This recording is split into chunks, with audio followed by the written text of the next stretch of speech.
Bueno, buenas tardes a todas y todos por estar hoy acá. Yo soy Albertina, estoy acá con Juliana y Manuel, el grupo Mondongo, que principalmente supongo que vienen a escucharlos a ellos, a conversar sobre la mesa de trabajo. ¿Qué sería la mesa de trabajo de un artista? ¿De qué se compone? Es un poco de lo que vamos a conversar aquí con los chicos. Y se supone que tengo que dar el primer puntapié para que arranque esto. Y en principio a mí la primera pregunta que se me cruza es que si a ustedes les parece que hay una diferencia entre la mesa de trabajo de un artista y la mesa de trabajo de un colectivo artístico como son ustedes. Buenas tardes, gracias por haber venido. Bueno, yo creo que sí, que hay diferencias. En el punto en donde para mí existe esa gran diferencia en realidad, el no ser uno con la mesa de trabajo, es que hay que lidiar con el otro. Hay que aprender a escuchar primero, hay que bajar el copete cuando es en favor de la obra, porque muchas veces el trabajo más arduo es entender cuándo lo que uno está defendiendo frente al otro es en favor de la obra o en favor de un ego tonto, ¿no?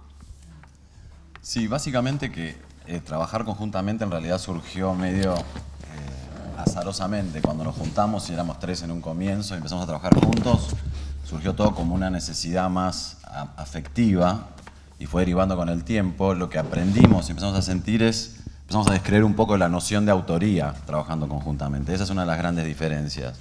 Lo que cuenta Juli, que cuando nosotros nos ponemos a pensar que es el comienzo de todo trabajo, nos ponemos de acuerdo en tener un deseo, una chispa que nos encienda para empezar a trabajar.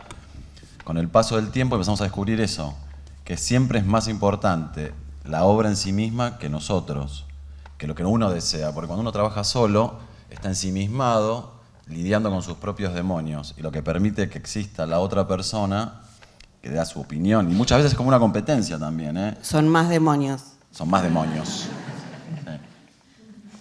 Pero lo más valioso que yo descubrí de la mesa de trabajo conjunta es esa cuestión en la cual la noción de autoría se desdibuja y uno empieza a tratar de ser más como un canal, no un individuo que trabaja y quiere dar su opinión. Sino que uno va encontrando la manera de consustanciarse con el otro y abrir como un canal que se abre atrás y empezar a ser una marioneta de lo que está sucediendo, no una persona individual. Creo que eso es lo más interesante que aprendí en este tiempo. Bueno, yo voy a estar mirando el teléfono, no porque esté chateando o mirando Instagram, cosas que no uso, mucho menos X. No, puedo con todo. Mira, la lapicera, el café, el teléfono, el micrófono, ustedes. No, sino porque tengo notas en el teléfono, por eso voy a estar mirando el teléfono.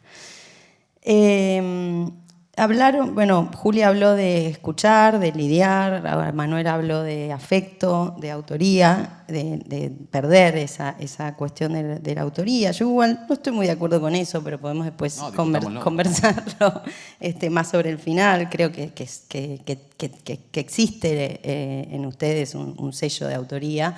En tal caso es una autoría comunitaria, digamos, o una alianza entre muchos demonios y dos cuerpos.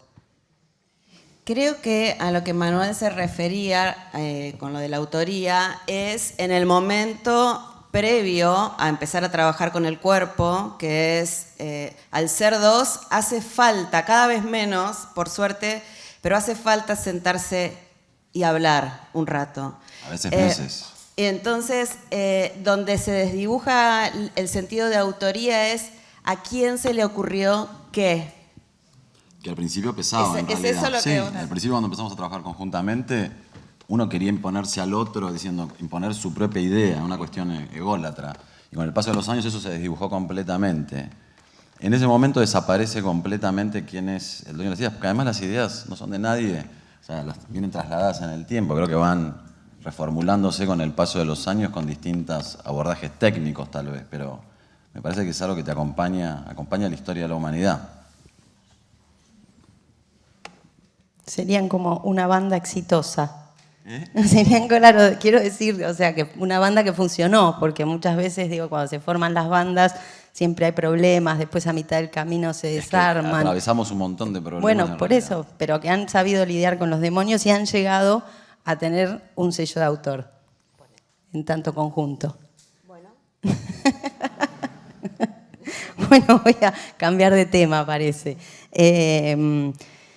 A ver, tengo otra pregunta para hacerles, que es, o sea, un poco para poner un poco por ahí en tema o no a la gente que vino acá a charlar y a escuchar. Después les vamos a abrir los micrófonos por si quieren hacer preguntas o comentarios, etcétera. Pero un poco cuando a mí me invita Andrés de Art House y los chicos Mondongo, Juliana y Manuel, que soy muy amiga de ellos y por eso estoy aquí, me hablan del acto creativo. Y yo los veo trabajar a Juliana y a Manuel hace muchos años y veo que la mesa de trabajo es el corazón del taller, de algún modo, como esto que acaban de decir, de a veces pasamos meses hablando, ¿no?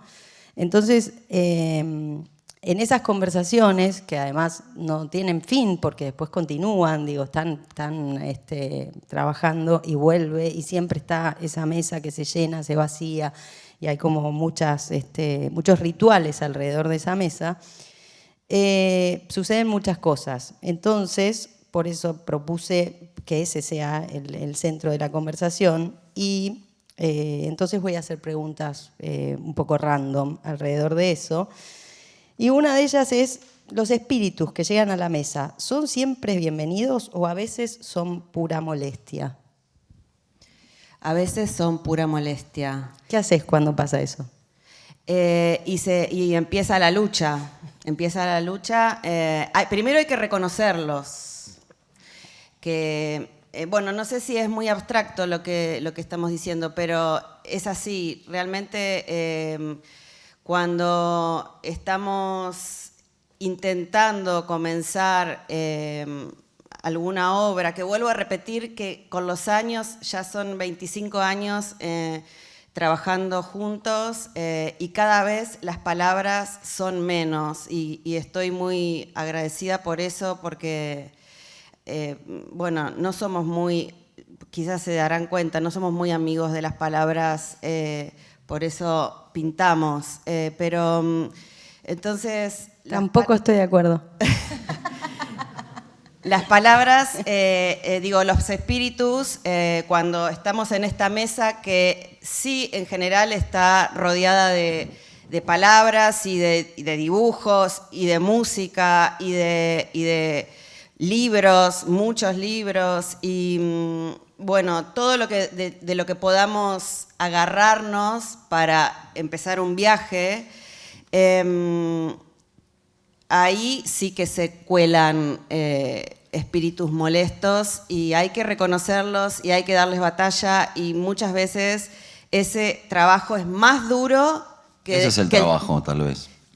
Que el trabajo en el cuadro en sí mismo. El trabajo es limpiar los espíritus molestos y encontrar el que no es molesto, la chispa iniciática que nos permite arrancar las obras y ya con el paso de los años después lo que hacemos es dialogar con las obras directamente. O sea, una vez que empieza, ya las obras empiezan a hablarnos a nosotros de qué necesitan y qué eyectan. Hay cuadros que estuvimos 4 años realizándolos y de golpe terminábamos toda una sección enorme y nos parecía que era un espíritu molesto, se iba y volvía a arrancar. Entonces, básicamente creo que es eso, es como limpiar el camino. Bueno, yo decía que no estoy de acuerdo porque creo que a los dos se les da muy bien la palabra en varios sentidos, tanto oral como por escrita. Juliana escribe muy bien. No le gusta que lo diga. A ver, según se ordenen, me parece que yo tengo una batería de preguntas y las voy a ir ubicando según lo que van comentando. Y me parece que Manuel me acaba de dar pie a una de estas, que es, según se ordenen los elementos sobre la mesa, ¿es que surge un cuadro y no otro? ¿O es el cuadro el que indica qué poner y qué sacar de la mesa de trabajo? ¿Pueden dar algún ejemplo, por ahí sí. hablar de algún cuadro en específico? Bueno, en general cuando estamos en blanco y decidimos comenzar a buscar qué es lo que podemos hacer, sí tenemos entre los dos un acuerdo primario que es como si fuese un pequeñito anzuelo que entre los dos tiramos para ver que si prende algo en relación a una energía que nosotros tratamos de imponer. Por ejemplo, hace muchos años que tenemos como la ilusión de hacer alguna obra feliz, entre comillas, ¿no?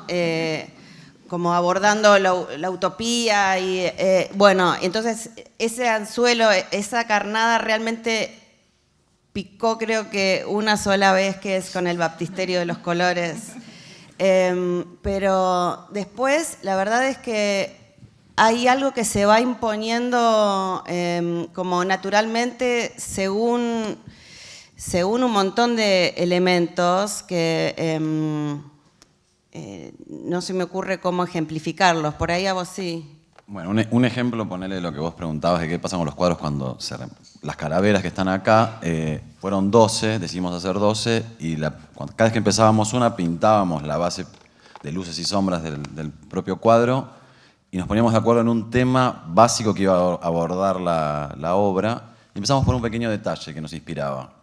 Y a partir de eso se generaban interrelaciones en las discusiones y empezábamos a crecer en la obra. Y la mayor cantidad, casi todos los cuadros de esa serie, en algún momento se trababan conceptualmente para nuestra visión y arrancábamos todo lo que habíamos hecho en algún sector y volvíamos a comenzar. Entonces era como un diálogo con la obra constante. En el caso de las que están acá, por ejemplo, los libros que están cayendo mutaron, no sé, muchas veces. Hay muchos cuadros, muchos libritos que están como basura de ese cuadro que hemos guardado, como que se fueron expulsados por el propio cuadro. Y es real que con los años las obras, los cuadros en sí mismos, de verdad nosotros ya los entendemos en un sentido muy, muy claro, que de verdad que piden o eyectan. Pero nosotros, y en general no es una discusión, no es una lucha encarnizada que hemos tenido cantidad de veces. A esta altura la verdad es que, bueno, toco más. Llegamos como a una sintonía en la que los cuadros nos hablan. Sí, también nos indican, porque somos como muy opuestos nosotros en muchos sentidos, hasta en los estilos de pintar. Y a veces nos pasa que estamos pintando un cuadro, por ejemplo, Manifestación, que lo cito como ejemplo, donde algunos retratos los pintó ella, otros los pinté yo, otros los pintamos conjuntamente. Pero fue muy extraño en este cuadro, que no tuvimos ninguna discusión, que de golpe alguno de los dos terminaba alguno de los retratos y los dos decíamos, falta tu mano, falta tu otra mano. O sea, como que ya es como que nos consustanciamos a un nivel en el cual es como que se genera un ente nuevo que nos domina. Es un monstruo de 2 cabezas, podríamos decir, y de 4 manos. Es un monstruo de 2 cabezas, pero en realidad también lo que pasa es que es un monstruo que no somos nosotros, me parece. Ok. Bueno, dejamos el enigma. En ese monstruo de 4 manos y 2 cabezas, y que no son ustedes, de cualquier modo hay 2 cuerpos que lo encarnan al monstruo. Y es algo que me interesa particularmente, porque también, más allá de la mesa de trabajo, las obras de ustedes tienen mucho trabajo, muchísimo trabajo y mucho trabajo físico, ¿no? Mucho trabajo a lo largo del tiempo también. Hay cuadros, yo he visto cuadros en el taller, no sé, 8 años, pasa el tiempo y va modificándose y lo siguen trabajando. Bueno, eso es una pregunta alrededor del cuerpo, digamos, el cuerpo en la obra de Mondongo, ¿cómo se ubica eso?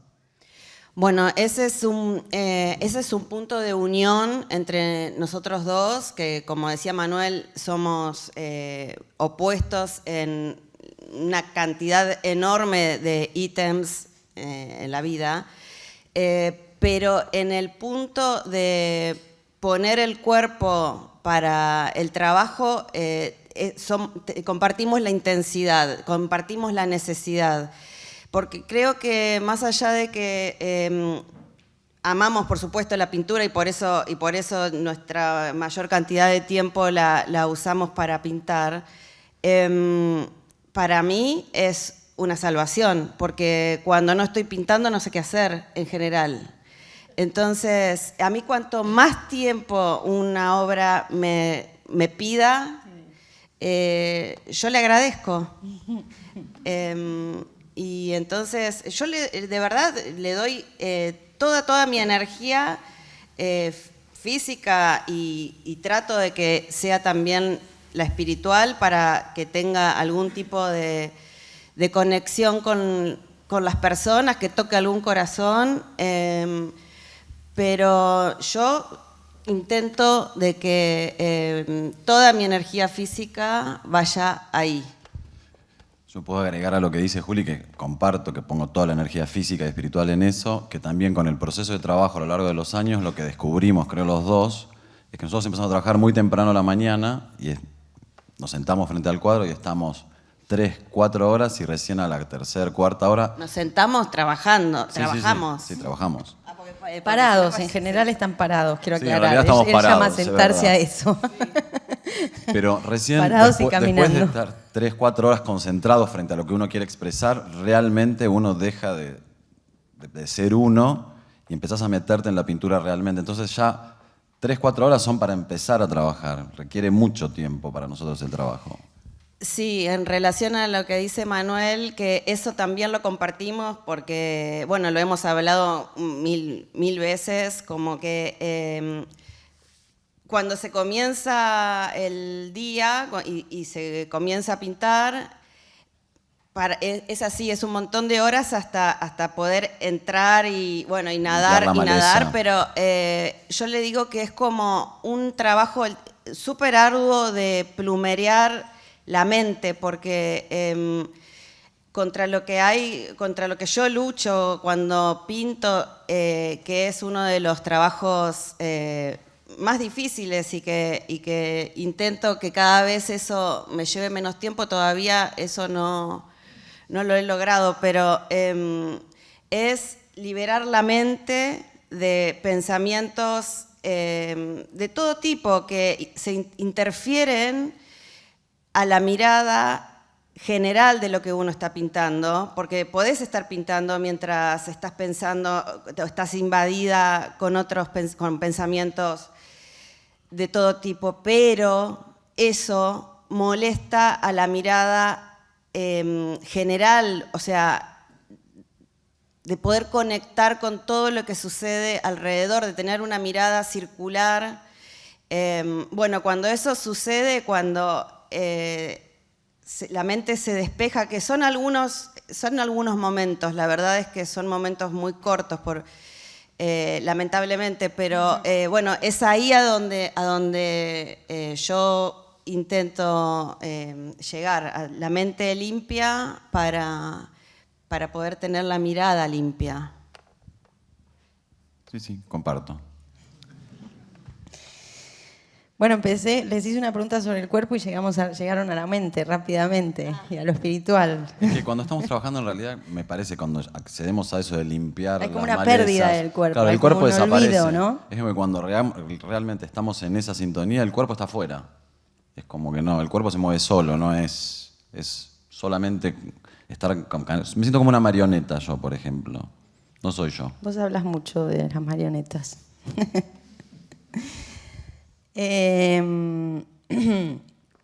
Bueno, después voy a pasar del cuerpo y la mente, me voy a ir a otra zona.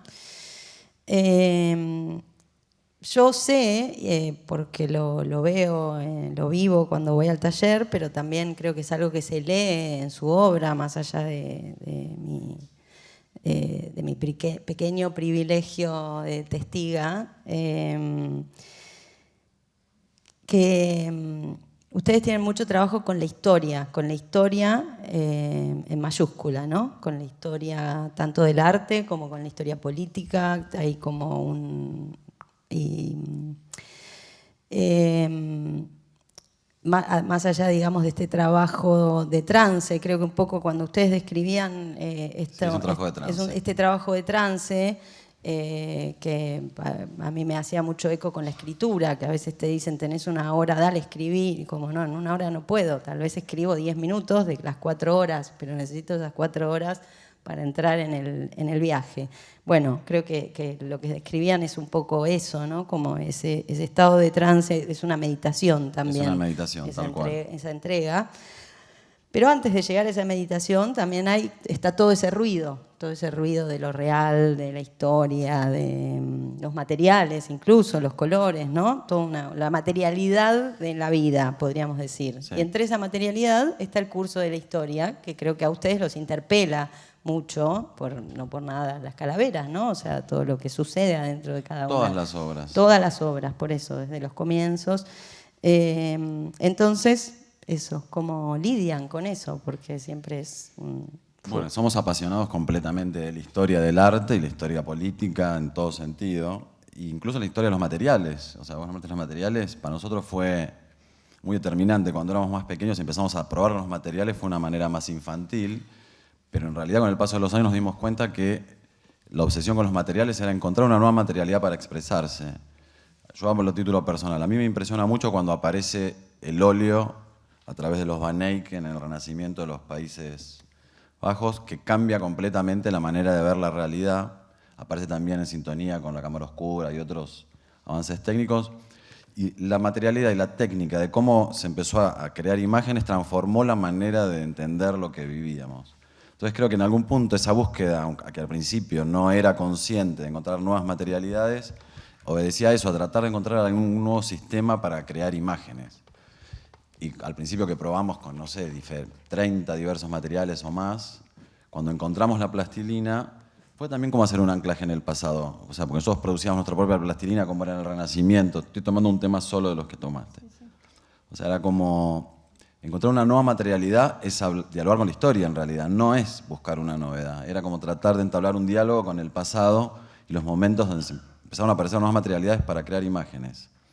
Y después, por otro lado, sí, las calaveras hacen referencia directamente a la historia de la cultura y del arte, pero cualquier obra que empezamos, siempre antes nos ponemos de acuerdo con una chispa, que es un tema de golpe, tratamos de investigar expansivamente todo lo que se ha tocado desde ese lugar para nutrirnos, a veces solamente para dialogar con alguna de las cuestiones que estamos tratando de abordar. ¿Vos querías decir algo? No, sí, que la historia para nosotros... que creo que para todo el mundo que hace cosas, la historia es alimento. Cómo se trabaja sin tener noción de cómo fueron sucediendo las cosas a través de la historia, del desarrollo de la humanidad. Para nosotros es como una cosa natural ir ahí como alimento primario. Sí, es como... Creo que también lo que uno hace también es mucho más rico si uno logra hacer pie en el pasado, tratar de entender desde dónde se abordaron todas las cuestiones que uno quiere decir, pensar en el presente y también pensar en un futuro en base a eso. O sea, como que las tres temporalidades están al mismo tiempo. No pensar en lo que se hizo en el pasado y tratar de encontrar una novedad absoluta es imposible desde mi óptica. O sea, siempre hay que encontrar una manera de interpretar todo lo que se hizo antes. Es como una carrera de postas, como un camino de postas, en realidad, me parece, nuestra tarea. agarrar una posta y llevarla un poquito más lejos si es posible. A veces se puede, a veces no. Eso. ¿Querías agregar algo más? ¿Querés que diga algo más? A ver.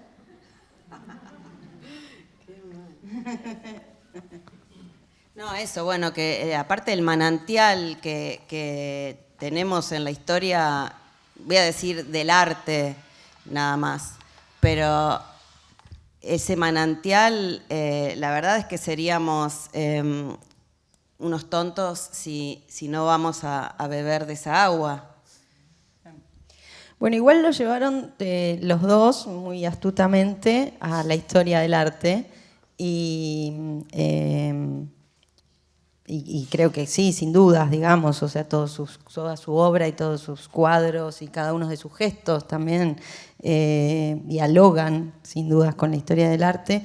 Pero yo también me refería a la historia en términos políticos, ¿no? O sea, la historia social de la humanidad, de algún modo. No necesariamente necesitamos hablar de lo contemporáneo, ni de los problemas, ni de las circunstancias específicas que estamos siempre viviendo en este país en crisis. Pero me interesa porque creo que la obra de ustedes también es muy política. Entonces, ¿cómo piensan eso? ¿Cómo surge eso en la mesa de trabajo? ¿Cómo se lidia con eso? Porque toda obra política, yo lo sé porque también tengo esa maldición, es pesada, es dolorosa, es difícil de tomar decisiones. Bueno, en ese punto la verdad es que es algo que nos viene, cada uno desde su cuna, nos viene impuesto como una necesidad, creo yo. O sea, nunca hay dudas de que tenemos que poner realmente sobre la mesa y a veces de maneras demasiado crudas. Ahora yo mirando para atrás, hay obras que hemos hecho y que considero que quizás se pasaron de crudas, pero no hemos tenido opción en ese sentido. No es una elección la nuestra. Bueno, lo que yo también puedo agregar con respecto a eso es que somos sensibles a las situaciones que nos toca atravesar en la vida, a la historia política y social que nos toca transitar, pero lo que siempre tratamos de hacer en un punto es generar preguntas sobre eso. O sea, nunca nos interesó como dar una dirección o opinar de una manera, o sea, levantando el dedo. Siempre lo que tratamos de generar a través de las obras son no cerrar las cuestiones y los temas que decidimos abordar, sino tratar de generar cuestionamientos. Lo que más añoramos es generar preguntas en la gente con la cual nos podemos comunicar, con respecto a los temas que realmente nos duelen. Y como decía antes, muchas veces cuando nos sentamos a pensar, decimos, esta vez vamos a hablar de la utopía, vamos a hablar de la posible utopía, de la felicidad, de un mundo mejor, y no nos sale. La verdad que de repente nos encontramos que ya estamos en el medio del charco pantanoso, estamos en el pantano y bueno, y seguimos por ahí, porque realmente en ese sentido no somos muy libres de elegir. O sea, el cuadro manda. Sí. Son unas marionetas del cuadro. Sí, somos marionetas. Están a merced de la obra. Sí. Es la obra la que dirige. En realidad, no sé si es la obra, sino es la comunión que nos unió. Esta unión que nos unió genera eso. Hay determinados temas o determinados sentires con respecto a la realidad que de golpe nos obligan a trabajar de determinada manera. No es que nosotros tomamos decisiones. Lo digo sinceramente. Sí, y es verdad también que es transitar eso, transitar el proceso de esas obras, no es moco de pavo. No. Es duro. Ahí aparecen no demonios que nosotros eyectamos, sino son esos que les damos bienvenida y bueno, y hay que transitar la cotidianeidad con eso. Sí, yo creo que para lo que estaban diciendo entre los dos, lo que podría decir, voy a afirmar algo en contra casi como de la propia obra, que la obra de ustedes no es una obra afirmativa, que es algo de lo que vos me parece comentabas, y lo mismo, esto es el cuadro el que a mí me impone el tema y me impone la forma y se entregan a ese trance. Creo que ahí es donde la obra se vuelve doblemente política, digamos, porque no es una obra solemne o que diga esto es lo que hay que hacer, acá está la solución, que eso Exacto. sería como la lógica de lo político en términos partidarios o en términos Habitualmente. de la vida social. Sí. O sea, es arte, es puramente arte en el momento en que lo político es algo que está ahí y pasa a ser parte de una especie de comunión con la comunidad también, Exacto. ¿no? Que es algo que a ustedes les importa mucho. Sí. Por eso hacen obra, ¿no? Sí. Bueno, ¿quieren decir algo más? No, que es verdad lo que decís, que aparte de que trabajar en los cuadros es una salvación para mí en términos de real, es una salvación. Sí, también trabajamos con un deseo muy, muy profundo y muy direccionado, que es que la obra se comunique con las personas. Y si es posible que toque algún corazón, como ya dije, pero ese deseo tan profundo también nos acompaña todo el tiempo durante el trabajo. Sí, además, vos también lo sabés, nuestro proceso de trabajo también es muy abierto. Cuando estamos empezando un cuadro, lo que más nos interesa es recibir voces de amistades y no amistades. O sea, siempre estamos muy abiertos a escuchar lo que el cuadro habla con la gente también. De golpe puede venir alguien que es un desconocido, que opina determinada cosa, que cala en nuestros corazones y modifica completamente el cuadro. O sea, es como una creación abierta también, creemos. Sí, lo he vivido. Pedimos ayuda. Sí, lo he vivido, de pasar y que me digan qué te parece, doy una opinión y voy a la semana y me dicen, pero pasó no sé quién, un nobody total, y ahora es la brillante idea. Y decís, pero che, ¿no era que me estaban escuchando? Bueno, eso es trabajar en grupo, eso es tener la mente abierta como la tienen ellos. Además, lo que decía de la noción de autoría es eso. Claro, es liberarse de tu propio ego y de golpe escuchás. Una anécdota, cuando nosotros empezamos a trabajar juntos, delante de nuestro taller había un almacén que atendía Alfredo, que era un almacenero de 70 años, y fue nuestro primer crítico. Y de golpe venía al taller, nos comentaba una cosa de nuestra obra y la cambiamos completamente. O sea, era... y a partir de ahí, bueno, todas las amistades que hemos tenido, ¿no? Sí, Alfredo fue decir, literalmente nuestro primer crítico. O sea, era como nuestro termómetro de decir... si se conecta, o sea, era el que teníamos más a mano, era el almacén de al lado, no enfrente. Y sí, terminábamos, o estaba alguna obra así como en un proceso más avanzado, y el primero que venía a dar aparte era crudo, Alfredo, como, y tiraba una papa que decíamos, bueno, ¿se comunica o no? Sí, con el paso de los años hubo múltiples comentaristas en los procesos de trabajo, montones. De hecho, algunos más conocidos como Fowell, pero también gente, los hijos de los amigos de nuestra hija, por ejemplo. De golpe viene un niño y te hace un comentario y te cambia completamente la visión sobre lo que estás haciendo. Eso me parece que es lo más rico que descubrimos, que la noción de autoría, a eso me refería. El ego no prima cuando estamos trabajando juntos. Por eso yo estoy trabajando solo, sí. Pero cuando trabajamos conjuntamente, eso... por suerte se desdibuja. Bueno, voy a volver un poco a la mesa de trabajo, a preguntarles. Me gustó mucho que Juli habló de alimento, ¿no? De cómo bueno, eso, que hay cosas que alimentan al cuadro.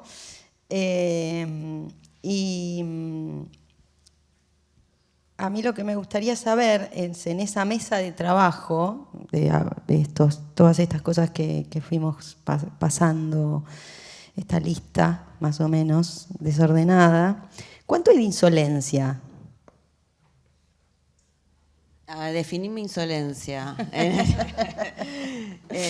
Bueno, sí, la insolencia es un ingrediente fundamental, porque... ¿A quién le vamos a tener respeto en esa mesa? Más que a los libros que están... ¿Pero de verdad le tienen un respeto a los libros también? No, como una de las cosas lindas que tiene trabajar conjuntamente es que te da valor para ser insolente, para poder liberarse del status quo y de lo que uno tiene que decir y las cosas que uno supuestamente debe hacer. Te permite abrir caminos nuevos trabajar. Porque creo que la insolencia es más aún que la osadía, ¿no? Para la insolencia, el miedo no está, ¿no? Bueno, sí, puede, obviamente. Todo acto de osadía da un poco de miedo, pero creo que también para llegar a eso hay que ser insolente. ¿No? Mira, te lo puedo graficar con algo también técnico. Cuando empezamos a probar con materiales, uno de los primeros materiales que probamos, que a veces nos arrepentimos, es la carne. Entonces tuvimos que hacer un sistema para poder pintar con carne y lo decidimos hacer con una resina para inclusiones. Y cuando decidimos hacerlo de esa manera, fuimos a comprarle, le explicamos al vendedor, nos dijo, esto es imposible, esto no va a suceder. Y creo que la insolencia esta que nos acompañaba hacía que nosotros terminó funcionando. O sea, y lo mismo pasa cuando empezamos un cuadro que los paisajes, por ejemplo, cuando dijimos van a ser 15, parecía una cosa imposible, pero la insolencia que... Y aparte de la insolencia, más en unos primeros tiempos de juventud, estaba acompañada de ser 3. Era más fácil también. En ese sentido, qué sé yo, la primer muestra que hicimos... ¿Por qué más fácil? Porque ser 3. Porque cuando estás en grupo... Circula, te cebas. Y claro, sí. La primera muestra que hicimos en una galería en Braga Menéndez, que fue en el año 2002, creo, hicimos como una galería de retratos de personas del mundillo del arte, cada una con su material elegido de una manera totalmente inocente, pero re insolente. Como el material vinculado con el retratado. Por ejemplo, a ver, alguno de esas insolencias. Perdimos un poco esa insolencia ahora. Yo creo que son más insolentes aún ahora. Sí, pero porque se hacen los serios. Menos obvios. Porque se hacen los serios. Puede ser. Bueno. ¿Sigo yo? ¿O quieren alguien está así ávido de preguntar algo? No hace falta el micrófono. Hay un micrófono. No hace falta. Ustedes eran un dragón de 3 cabezas y se quedaron sin una. ¿Eso afectó a la creación? ¿Mejoró o qué? En realidad, cuando comenzamos éramos 3 y sirvió como disparador porque éramos 3 pintores de caballete que cuando, por una cuestión afectiva, empezamos a trabajar conjuntamente, abrió el camino al trabajo colectivo. Pero sí, ha mutado el proceso de trabajo de múltiples maneras a lo largo de los años. Eso duró 10 años, ahora hace 15 años que estamos nosotros dos trabajando conjuntamente, pero también abiertos, hemos colaborado con un montón de gente. Es como que el monstruo ha mutado no una vez, te diría, no sé, 10 veces. Hemos sido, incluso entre nosotros, nuestra relación es completamente distinta ahora que hace 10 años. O sea, siempre está mutando. De hecho, creo que ahora estamos viviendo otra mutación, ¿no? Y la otra pregunta, que eran 2, es si a veces no le dan ganas de hacer algo de ustedes solos, no en grupo. Es que estamos siempre trabajando solos también. Para poder compartir, tenemos que tener un trabajo individual y más allá de que, bueno, por supuesto cada uno lee sus libros, imagínate los dos. Y compartimos. Cada uno lee sus cosas, cada uno, o sea, bucea y busca y se alimenta de diferentes cuestiones para después ir y ponerlas sobre la mesa y compartir y que ahí empiece a generarse un guiso. ¿Cuál era la pregunta, perdón? No, trabajamos solos todo el tiempo, Eso. dibujamos cada uno. Entonces sí, lo que te estaba diciendo, que trabajamos todo el tiempo, yo con mis dibujos, él con sus dibujos, yo con mis pasteles, él con sus acuarelas, estamos todo el tiempo haciendo nuestras cositas para después... Claro, es como el comienzo es eso también, bucear en cada uno personalmente cuáles son sus fantasmas, sus deseos, qué es lo que quiere hacer, y después lo compartimos, y cuando alguna de esas cosas genera alguna coincidencia o alguna chispa, porque también genera algo nuevo, es lo que nos permite trabajar juntos. Pero trabajamos separados constantemente.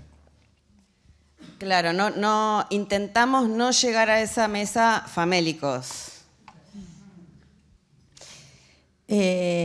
Vos acabas de decir una palabra clave que yo tenía ahí anotada, que es deseo. ¿Cuánto hay de deseo también en esa mesa de trabajo? ¿Y cuánto de ese deseo de la mesa de trabajo pasa al cuadro? ¿Y cuánto queda ahí relegado? Y también algo que me interesa, que no hemos hablado, que lo sumo a esta pregunta, es ¿cuáles son todas esas cosas que quedan afuera? ¿Y qué se hace con las cosas que quedan afuera de la mesa de trabajo? Porque esto que decían, bueno, este cuadro echó esos libros o todo esto quedó... ¿Qué sucede con todo eso? Y en realidad hemos tenido no más fracasos. No se olviden del deseo.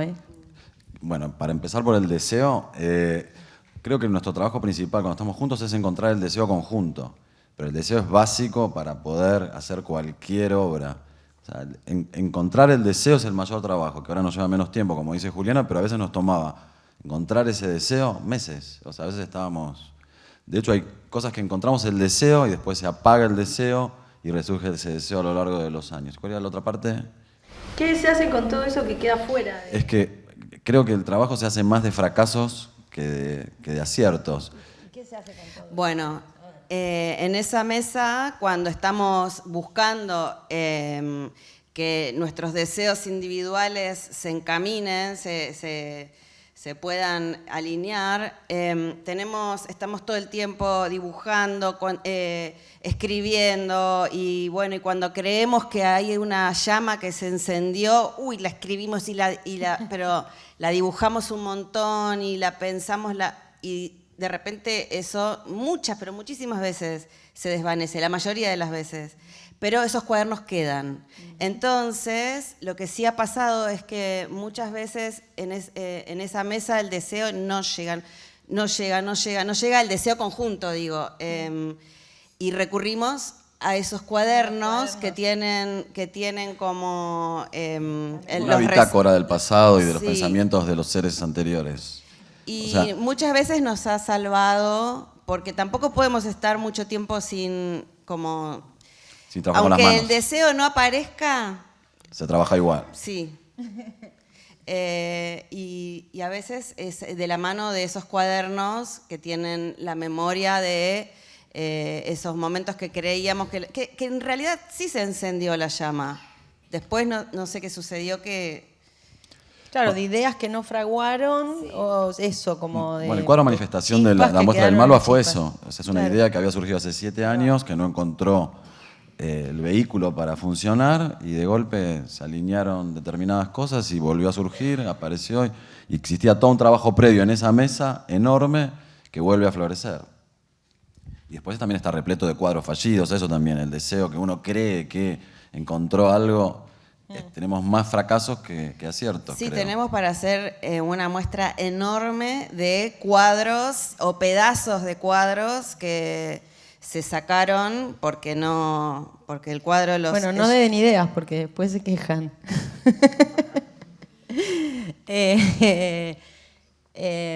Sí, entiendo perfectamente. A mí me pasa también con las películas, pero con las películas es peor porque siempre cuando estás terminando una película te dicen ¿y qué es lo próximo? Y después les quedan las películas tienen título.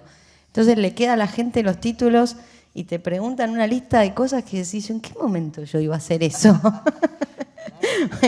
Pero bueno, en los cuadros creo que es un poco más, está más suavizado. Más tangible. Sí, menos tangible esa idea. Pero mencionaron varias veces, y además creo que manifestación va un poco hacia ahí, hacia miles de lugares, ¿no? Pero esta cuestión de la amistad, ¿no? Creo que también, también creo que es la razón por la que yo hoy estoy acá, es esta amistad que tengo con ustedes, pero creo que es algo que está muy, muy, muy presente en la obra de ustedes. De hecho, no solo, en Manifestación, que fueron los retratos en general son amigos, amigues, sino también en toda los miles de retratos que han hecho con los distintos materiales y etcétera. Y la amistad es algo que está muy presente en el taller, en la mesa de trabajo, en los cuadros, en su obra, en su vida. Entonces, ¿qué es la amistad en esa? Creo que es el punto de partida de nuestro trabajo, porque es nuestra primera amistad es la que genera la unión. Creo que es una relación amistosa en un punto también, más allá del enamoramiento que tuvimos en un comienzo fulgurante y todo. Es como construir una amistad cotidiana. Sí, y en relación a lo de trabajar en general siempre con gente que tenemos cerca y que queremos, es como recurrir a, quizás es buscar pintar los ojos de gente que queremos, sabiendo que puede llegar a ser factible que esos ojos miren, porque los conocemos, porque los hemos mirado. Entonces, bueno, por eso siempre tratamos de que nuestros retratados sean personas con las que nos hemos mirado. Y pensando un poco en la historia de la pintura, es algo que ha sucedido siempre. O sea, toda la gente que admiramos en un punto pintaba lo que conocía profundamente. O sea, también si uno quiere comunicarse con la gente y tratar de que un retrato, que es una persona, sea algo como múltiple, que no hable solamente del retratado, sino que hable del todo, tenés que conocerlo profundamente y por ahí encontrás una esencia, no encontrás la persona. Bueno, un poco la pregunta era esa, ¿cuál es la materialidad, digamos, de la amistad, más allá de lo que se sabe comúnmente del afecto y los amigues, las amigas, los amigos, etcétera? Sino eso, ¿cuál es la materialidad que ustedes toman, que la amistad la toman como un material dentro de la obra? Y no, pero como a mí me encanta haberme convertido en pintura, o sea, es como la material como son herramientas. Como con material me refiero como la plastilina, me refiero como al óleo, o sea, en ese sentido de materialidad es lindo, no sé.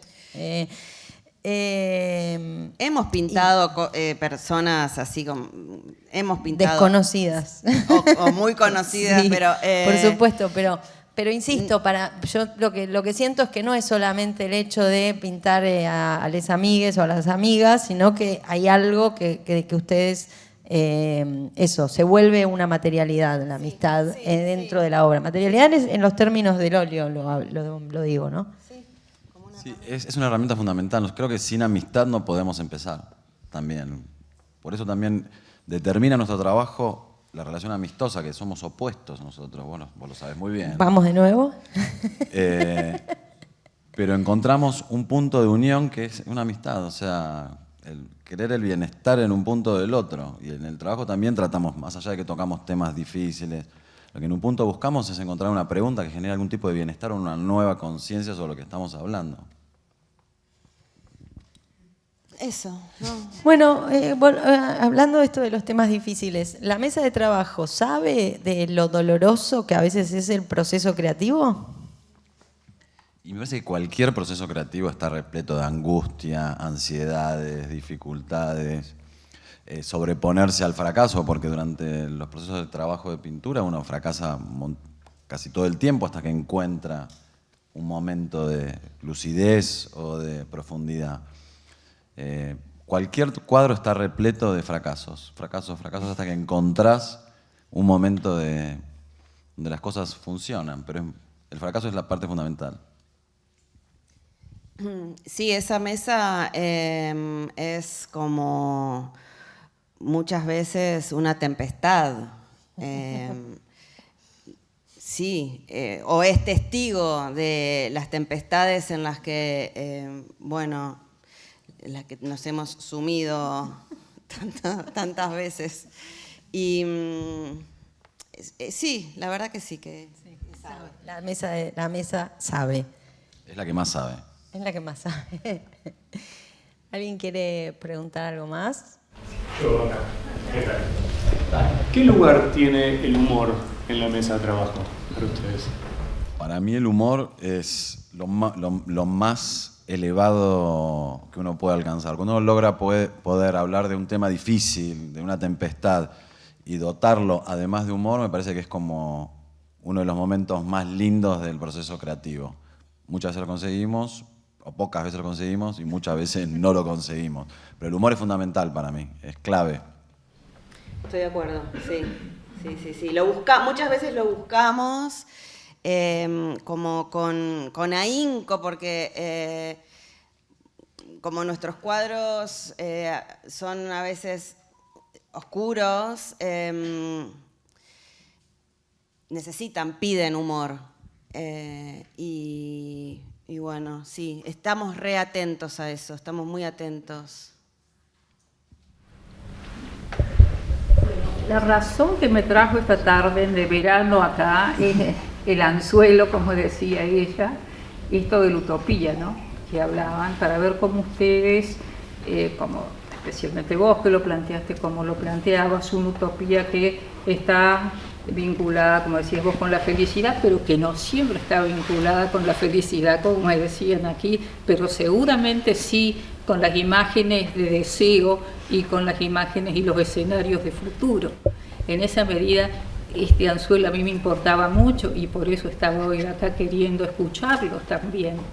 En cuanto al tema de la palabra que Albertina advirtió rápidamente al comienzo, y es que ustedes, además de mostrar los libros en donde se concentra esta cultura de la palabra también, de distintos autores, no estereotipada en un solo género, sino muy diversos, pero también, como decían al final, a través de la palabra proferida, que no es solamente propia del teatro, sino esa palabra del otro que escucha y que va y les dice a ustedes, nos parece esto o nos parece aquello. Entonces hay una valorización ahí muy importante, me parece, de la palabra, que a su vez se transforma entonces en material y en vehículo de otras indagaciones que ustedes puedan hacer. El otro punto que me da curiosidad es que me dijeran algo de esos espíritus molestos que aparecen por ahí. ¿Cuáles serían, por ejemplo? Bueno, hay uno que es muy insistente y se llama miedo. El miedo, hablo de mí en este caso, ¿eh? Comparto. Ok. Es un espíritu compartido. Por todos. Hay gente que no tiene miedo. El miedo es uno de los que a mí más trabajo me dan, porque cuando estamos trabajando, que queremos comunicarnos, tenemos ese deseo de comunicarnos con las personas, bueno, hay miedos, pero aparte ese es un miedo que después se ramifica en cantidad de submiedos. Y bueno, ese es uno. ¿Querés más? ¿Querés vos uno? Me parece que el miedo adquiere tantas formas distintas que como que es la raíz de los problemas, me parece, entre nosotros. Bueno, sí. Se habla bastante del miedo en el taller, ¿no? O sea, como eso es algo que se tematiza. Y en algún momento creo que vos además tomabas notas sobre que a qué le temía a cada persona que entraba al taller, se le hacía la pregunta. Hay bitácoras de eso. Y tengo algún recuerdo de que hay o alguna de esas respuestas o una especie de conclusión medio monstruosa en ese pasaje de voces, es esto de que el miedo no se vuelva una pasión. Creo que esa es una de las grandes luchas. Sí. Y aparte también lo que pasa es que cuando aparece el miedo, lo que nos pasa por suerte es que al estar unidos es como que tratamos de pasarle por encima al miedo en realidad. Como aparecen miedos constantemente, pero hay como que lanzarse al vacío para tratar de sobrepasarlo. Claro, porque además el miedo te puede, porque vos dijiste, como estamos unidos, el miedo también te desune en un momento, ¿no? Absolutamente. Y bueno, en esa desunión que el miedo trae, porque no siempre, nunca coincidimos en el mismo miedo, gracias al cielo, porque eso trae una bendición, el estar juntos. El estar juntos ayuda a que cuando hay uno que está un poquito paralizado por este espíritu, porque aparte saben que el miedo paraliza en general, el otro agarra y ayuda. Sí, compartimos miedos, pero es verdad que somos miedos distintos en general. No sé si había otra parte de la pregunta. Había más preguntas. El miedo es lo suficientemente poderoso y está bueno esta discriminación que ustedes hacen o que intentaron hacer de que no es el mismo, de que no es el otro.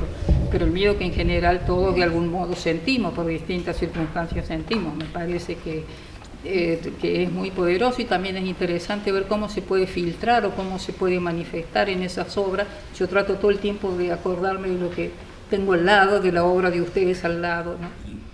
Sí, perdón, creo que hay que darles el micrófono porque están con el otro, ¿no es cierto, Igna?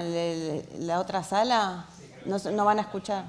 Ah, bueno, entonces después sí, contestar. Me olvidé lo que iba a decir porque... Ay, perdón, el micrófono. Perdón, pero me acordé que no la estarían escuchando en el... Los susurros de los fantasmas. ¿Ya hay alguien que quiere saber si trabajan en silencio o si, por ejemplo, escuchan música y en ese caso igual?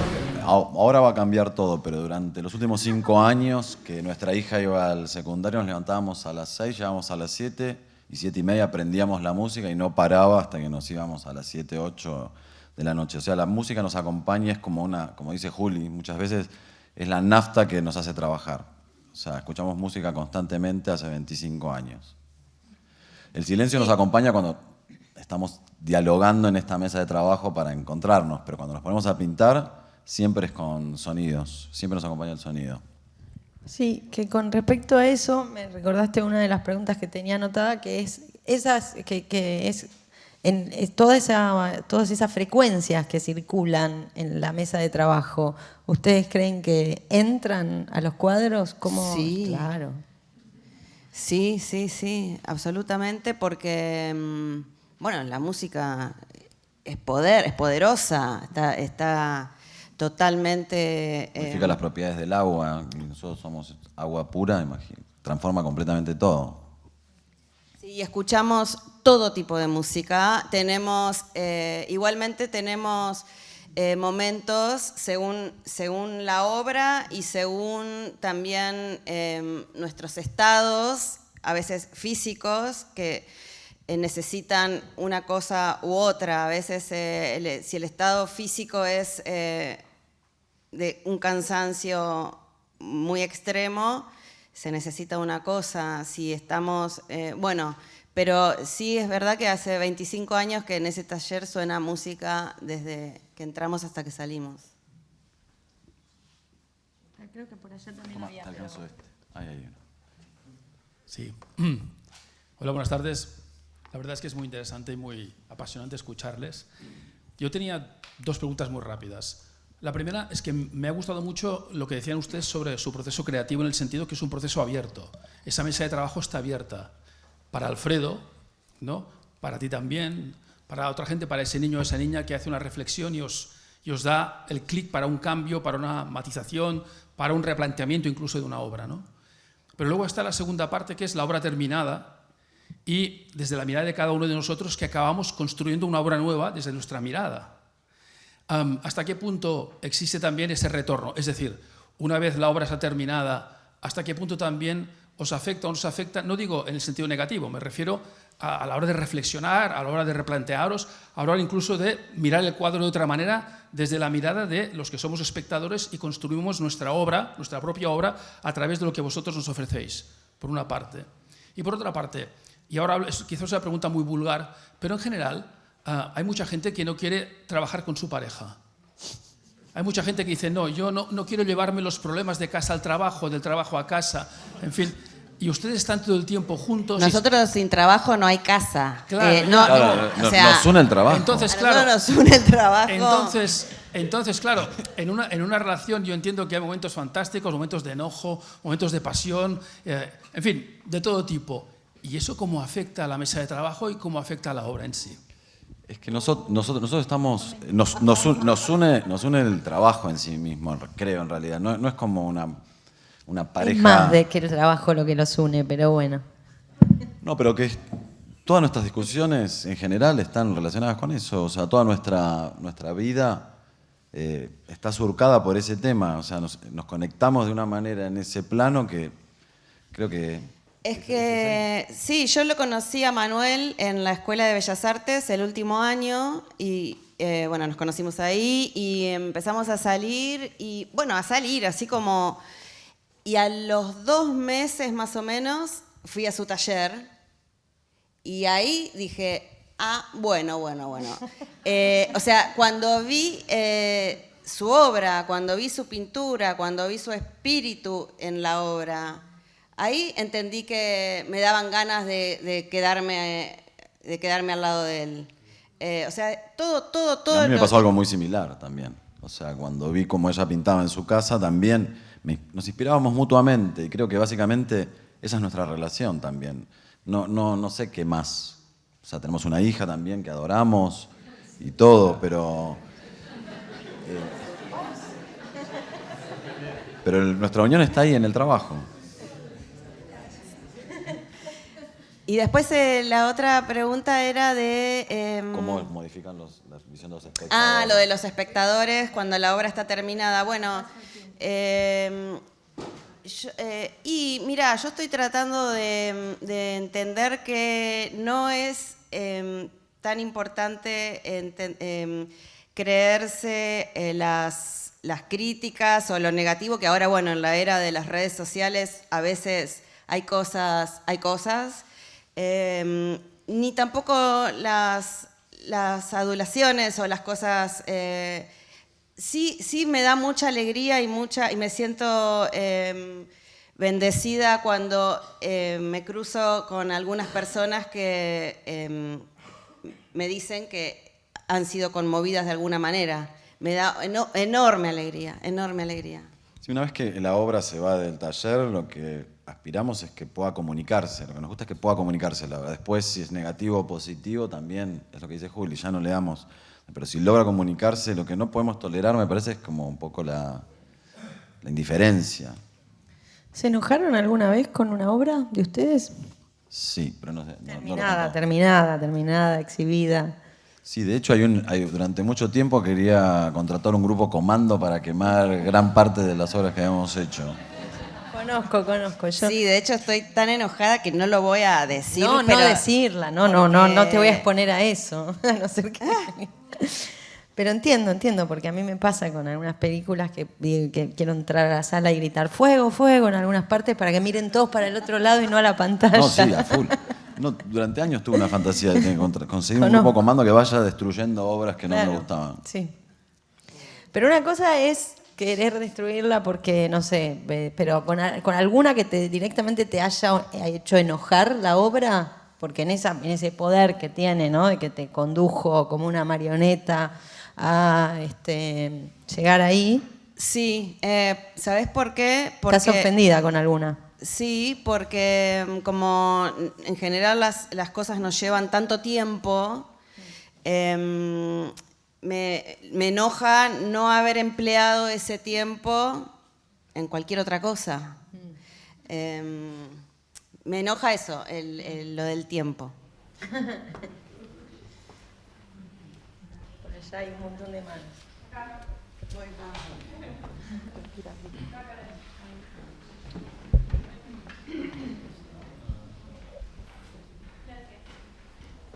Hola, buenas noches. ¿Cuándo sienten que la obra ya se terminó? Porque explican que pasan por un montón de iteraciones, que hablan, que les pide cosas o eyecta cosas. ¿Cuándo sienten que dicen, bueno, hasta acá ya está lista para salir a conversar con el mundo, digamos? ¿Cuándo se cierra la mesa de trabajo de alguna manera?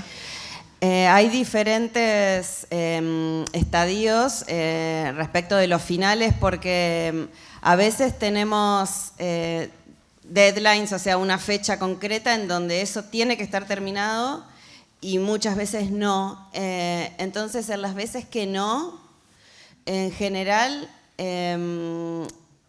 se hacen largas, como que, bueno, hay un retablo que fueron 5 años en uno solo y a veces pensamos que eso beneficia a la obra y a veces pensamos que tener deadline, o sea que tenemos una fecha concreta para terminarla, también pensamos que está bueno. Sí, ha pasado también que tenemos deadlines y tenemos que entregar una obra y la hemos entregado y uno cuando la entrega está muy descontento con la obra y pasan los años y se reconcilia y se da cuenta que estuvo bien haberla terminado. ¿Cómo no? Yo no entendí.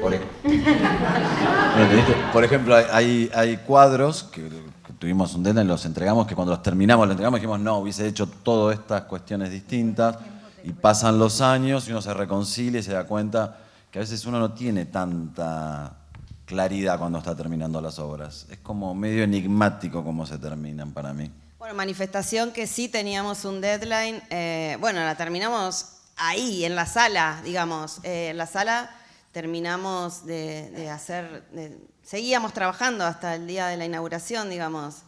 Y después hubo otras que fueron más largas, como Los Paisajes, que fue muy placentero porque pudimos probar distintos caminos, que es como un relato en realidad. Tuvimos hasta tiempo de probar qué relato preferíamos contar. Probamos por un lado, probamos por otro. Como siempre es distinto el proceso de cómo se terminan en realidad. Sí, perdón. Yo soy un simple apreciador, no tengo mucha formación, pero me sorprendieron algunas cosas que quiero comentar y después voy a hacer la pregunta. La primera, que hablen de cuadros. A mí me parece que lo de ustedes es, desde mi conocimiento, desde que veo sus obras y he visto todas las que he podido, mucho más que cuadros, digamos. O sea, eso es una cosa que me sorprendió. Segundo, con la naturalidad que están hablando, a mí me parece que ustedes son absolutamente excepcionales, pero excepcionales en el más estricto sentido de la palabra excepcional. O sea, y en ese sentido, y también, por ahí no estoy de acuerdo con que apela al corazón. Yo creo que lo de ustedes, a mí por lo menos, me apela al corazón, pero me apela mucho al intelecto. O sea, yo las obras de ustedes las veo porque tiene mucho detalle y no la termino de entender, aunque sea un retrato de gente que no conozco, pero me hago mi propia película porque es realmente inagotable, o sea, lo que me pasa. Pero ay, perdón. No, este era un comentario de lo que a mí me parecía de lo que llevamos hablado, pero a tenor de lo que yo creo, que es lo que acabo de decir, que es absolutamente excepcional, tengo 2 o 3 preguntas que tienen que ver con el tiempo. La primera, como toda cuestión excepcional, me pregunto si hay mondonguismo, o sea, ¿se entiende? Quiero decir, como cubismo, ¿no? Como eso. Porque yo creo genuinamente que es eso lo de ustedes, ¿eh? O sea, no estoy diciendo en broma. O sea, si va a haber descendencia, me refiero, si tienen eso estoy queriendo decir. La segunda cuestión es cómo se imaginan en el tiempo. Y un poco, el tiempo es 2 cosas, porque ustedes laburan o tienen mucha repercusión en el exterior, que si acá no conocemos, yo por lo menos, muchos de sus retratos, supongo que en el exterior pasa menos. Y es un poco como un viaje en el tiempo. Pero, ¿cómo se imaginan en 200 años, tanto por la perdurabilidad de sus obras en términos materiales, de la plastilina, como la obra? ¿Cómo creen que perdura? ¿O va a perdurar su...? Por ahí son muchas preguntas, perdón. Bueno, primero que nada, gracias por tus palabras hermosas, pero después yo quiero hacerte una pregunta a vos respecto a lo del corazón y el intelecto. ¿Vos no creés que para sentirte interpelado en tu intelecto, después eso no sigue, ese río no sigue hasta... Para mí es al revés, como interpela el corazón. Me da lo mismo, ¿eh? Está bien, pero yo pero quizás... Después pon ejemplo con lo que decías de... No sé si me expresé mal, pero digo, el corazón uno puede decir algo no te estoy que lo golpea directamente en el corazón, por ahí la instalación de la villa, qué sé yo, o sea, hay cosas... Pero después hay otras cosas que son retratos que tienen un nivel de detalle, como dijiste vos, de los ojos, o de cosas que que constantemente me formula incógnitas, o sea, que... Generan preguntas. Sí, todo el tiempo, o sea, es como un enigma permanente. Bueno, muchas gracias. Para nosotros eso es un halago, el mejor halago, te diría. Así que agradecidos.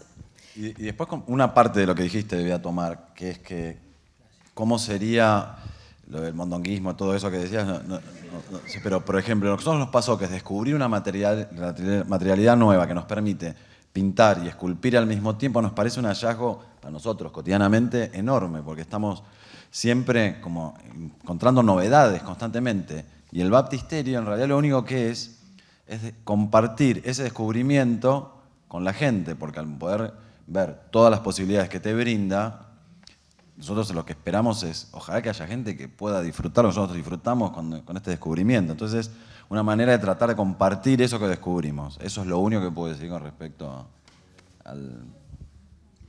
No sé si vos querés agregar algo. Yo quiero agregar que el corazón es un músculo sonso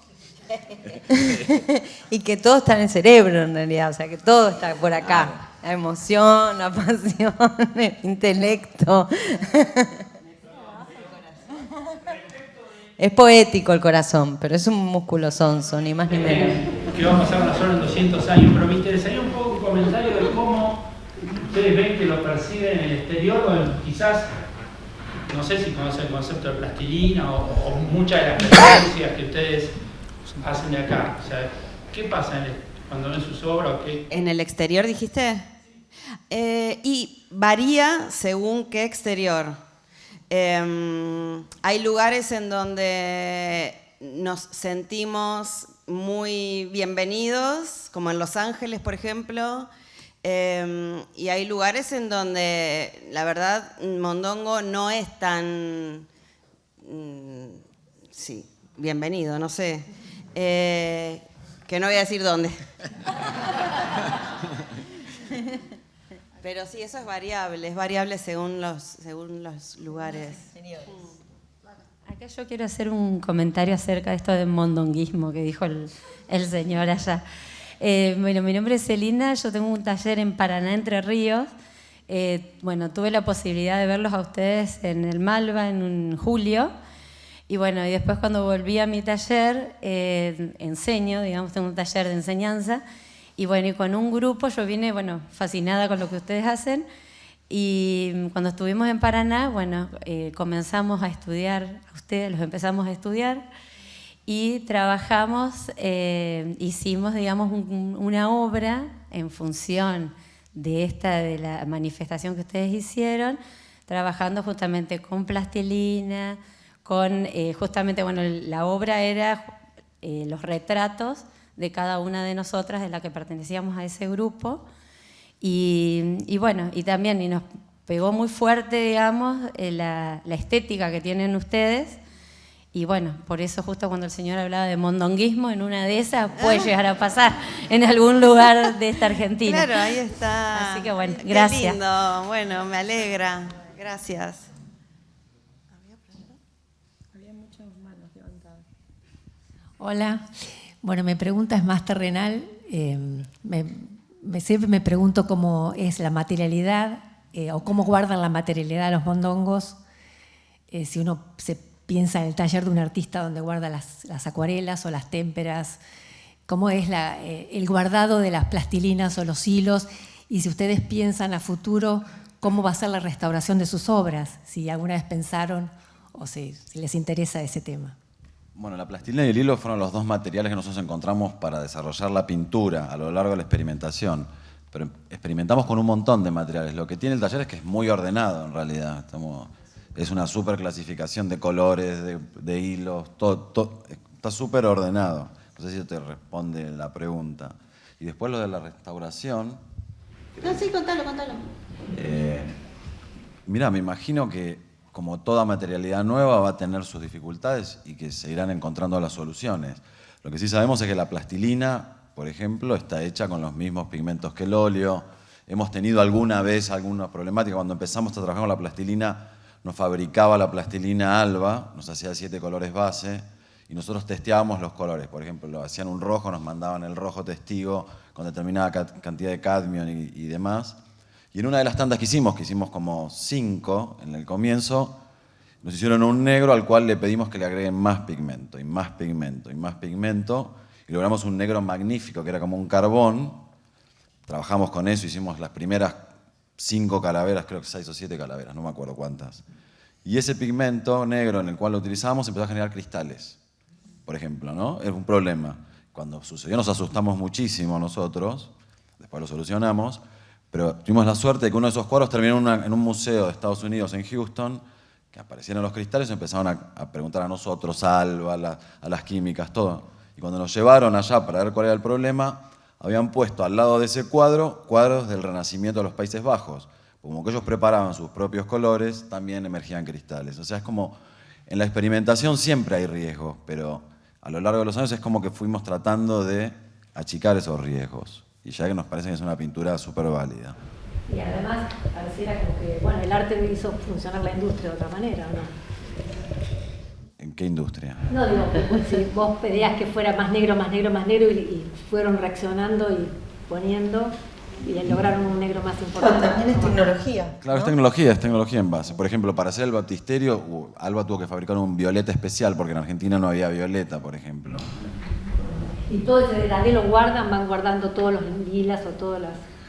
En el baptisterio cada color es distinto al otro, es una diferencia de 1 gramo por bloque, por ejemplo. Está hecho una vez, o sea, se cuida como oro, y si alguno se pierde se puede volver a reformular, pero no, está hecho 1 por 1 esos.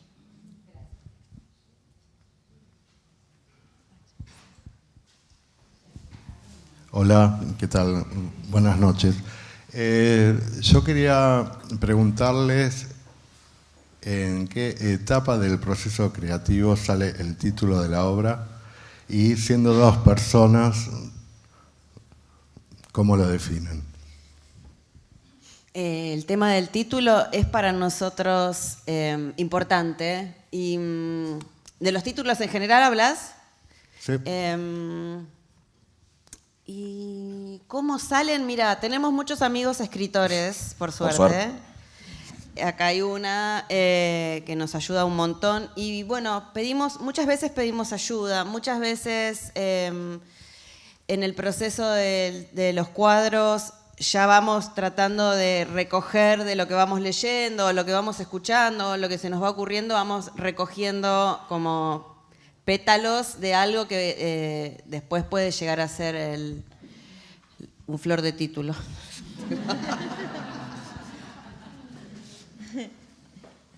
Bueno, buenas noches. Yo quería consultarle a ustedes a ver cómo nació el inicio de la serie de las calaveras. O sea, ¿qué los inspiró? ¿A dónde fueron? Porque obviamente no han ido a visitar cementerios. Me imagino que nació por otra vía. Quiero que expliquen en ese sentido un poco cómo fue todo eso. Bueno, las calaveras surgieron de diversas maneras, pero una que te puedo relatar que está más clara es cuando nosotros descubrimos la plastilina como un método de trabajo, empezamos a experimentar con ella, empezamos a hacer distintos procedimientos. Y en ese devenir, en un cuadro que fue un autorretrato que hicimos en aquel momento, empezamos a hacer muñequitos con la plastilina para hacer sectores de pintura, pero como algo juguetón. Entonces descubrimos que podíamos construir imágenes con imágenes internas. Y a partir de eso empezamos a ver qué podríamos expresar con ese nuevo método que encontramos, y nos parecía que las calaveras era un receptáculo interesante para poder dar nuestra opinión o nuestras visiones sobre la historia de la humanidad. Creo que eso fue uno de los comienzos. ¿Vos qué opinás? Que sí, que sí, la calavera en un principio fue tomado como un gran contenedor que entendíamos que nos servía para tirarle realmente lo que fuera y que iba a ser recibido de una manera Después, por otra armoniosa. Por otra parte, nosotros siempre estuvimos obsesionados con la historia del arte, ¿viste? Nosotros pintamos retratos, paisajes, naturalezas muertas. Y la vanita era uno de los temas que siempre quisimos abordar. Entonces, es como que muchos caminos fueron llevándonos a encontrar esta serie. Y después, cuando empezamos a hacerla, fue como un manantial. En realidad, cuando el proceso de la serie de las calaveras fue un momento muy especial de nuestro trabajo. Era como muy obsesivo. Nos transformamos, fue como una obsesión durante 5 años. No sé si quieres agregar algo. Sí, que en esos 5 años que duró el proceso de las calaveras, apareció otra obra en paralelo, que son los paisajes de Entre Ríos, que pintamos, que son 15 paneles de paisaje, que se trabajaron en paralelo. Entonces los paisajes eran como el remanso de la tarea de la calavera, que era densa. Bueno, yo un poco en sintonía con lo que preguntaban acá atrás, ustedes se autodenominan pintores y a mí me parece que también que encontraron una forma originalísima de expresar el arte. Y si es que usan el verbo pintar porque no hay otro verbo que los abarque, porque para mí trasciende mucho la pintura lo que ustedes hacen, o piensan que la pintura es la forma de expresión madre en el arte. Nosotros somos pintores. De eso espero que no hayan dudas. No, es que son pintores, pero también son escultores y también son tenemos alquimistas y son un montón de cosas. Tenemos un amigo que le dice a nuestra manera de pintar, que muchas veces por la plastilina tiene mucho relieve y tiene como una cosa escultórica, le dice esculpintar. Pero bueno, nosotros somos pintores, la verdad es que es lo que queremos ser.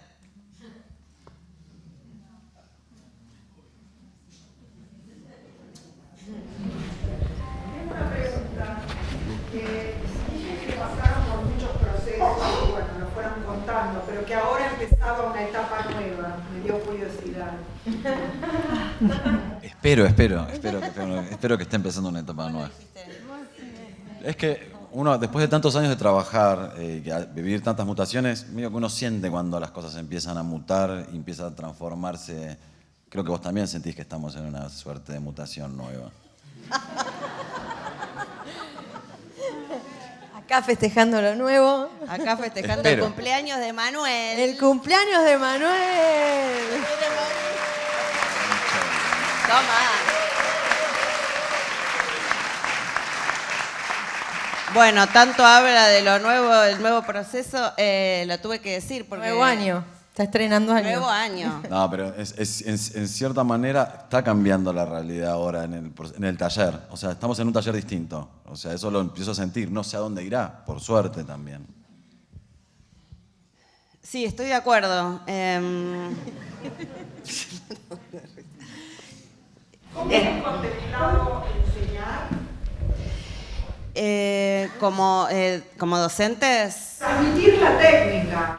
Sí. El batisterio es una manera de transmitir la técnica, por ejemplo. Sí.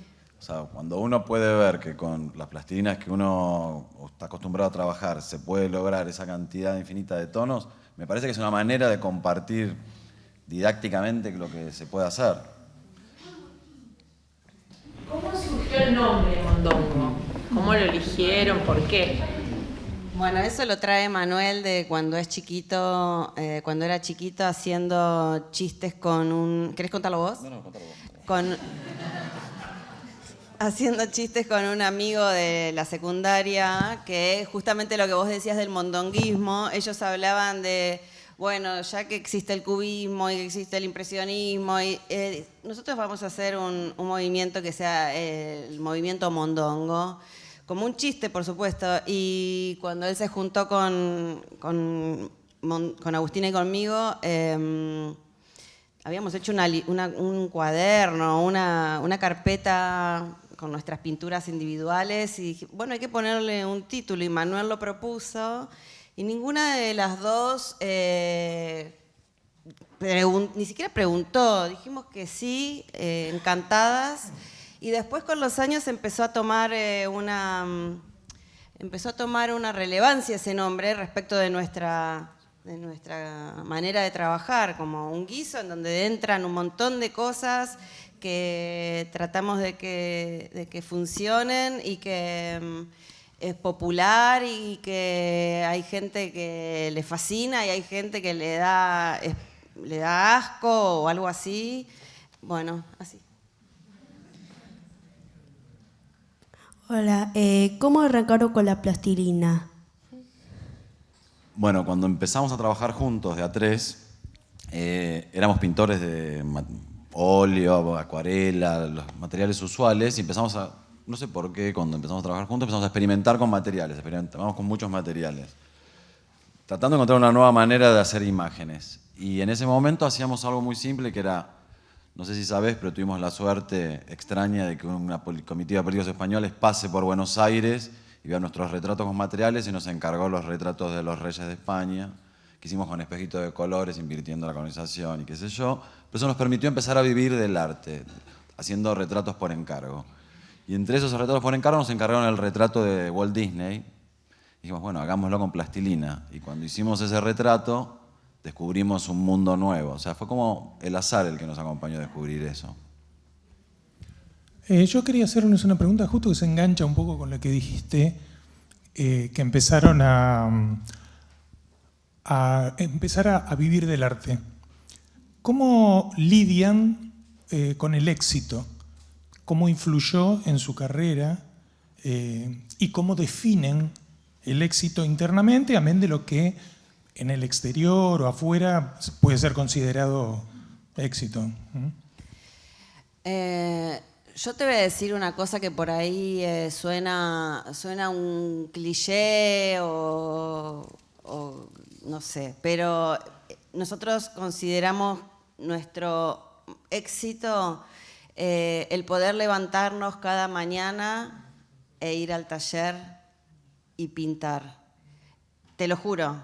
Y bueno, y después, por supuesto que trabajamos para comunicarnos y por supuesto que cuando vendimos nuestra primera obra festejamos y lloramos de la emoción porque realmente, bueno, es un milagro, es una bendición, ¿viste?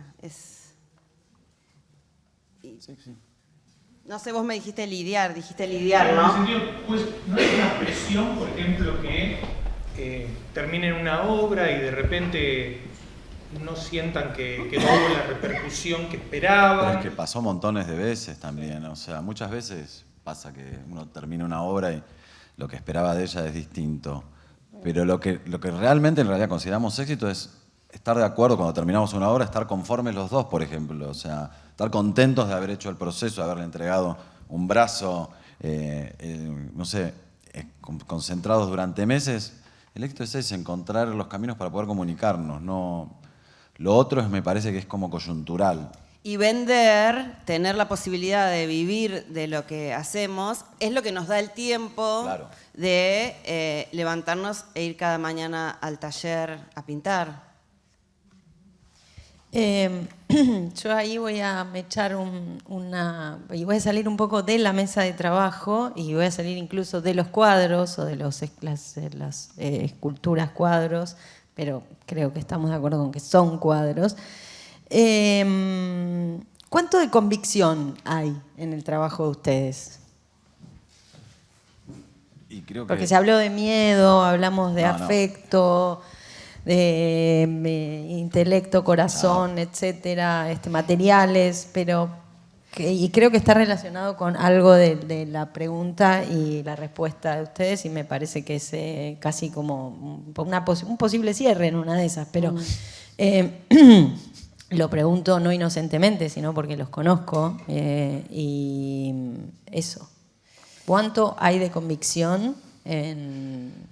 Bueno, hay una convicción que es la que nos acompaña a los dos, que tiene que ver con eso de queremos ser pintores. No hay otra cosa que querramos ser más que pintores y los menos malos padres y madres posibles.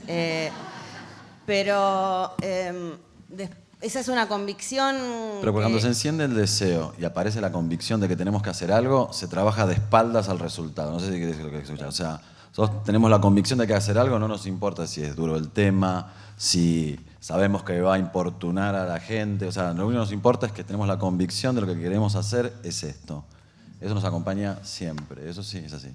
Sí, a veces esas convicciones flaquean en el proceso porque en el medio de la tempestad, bueno, hay cansancios quizás no solamente físicos, sino también mentales que hacen flaquear la convicción, pero en este caso, vuelvo a repetir que el ser dos tiene esa ventaja de que, bueno, cuando hay uno que está muy... Sí, pero a ver, voy a dar una opinión ahí, como insisto, como testigo de cómo trabajan. Yo creo que cuando flakea por ahí una idea, que es algo de esto de, bueno, tal vez hay más fracasos que éxitos en términos de terminar la obra. Pero cuando están en medio de esa crisis y dudan del cuadro o dudan del tema o dudan de seguir con bueno, el material ya no, pero he visto también los momentos de grandes discusiones alrededor de los materiales, igual no dejan de trabajar. O sea, no es que como este cuadro no nos está tomando, no estamos logrando que esa pasión, ese deseo, esa potencia, esta conexión de la que hablaba Manuel nos esté llevando. Se dan media vuelta y siguen pintando otra cosa, juntos, separados. O sea, tienen una convicción con respecto a pintar, con respecto a hacer arte, que no es común. Podríamos decir. Entonces creo que realmente es uno de los ingredientes y de los materiales más fuertes que tienen. Tenemos la convicción de que esto es lo que tenemos que hacer cotidianamente, sin lugar a dudas. Eso sí. Sí, gracias, Albert. A ustedes. Feliz cumpleaños, Manuel. Gracias.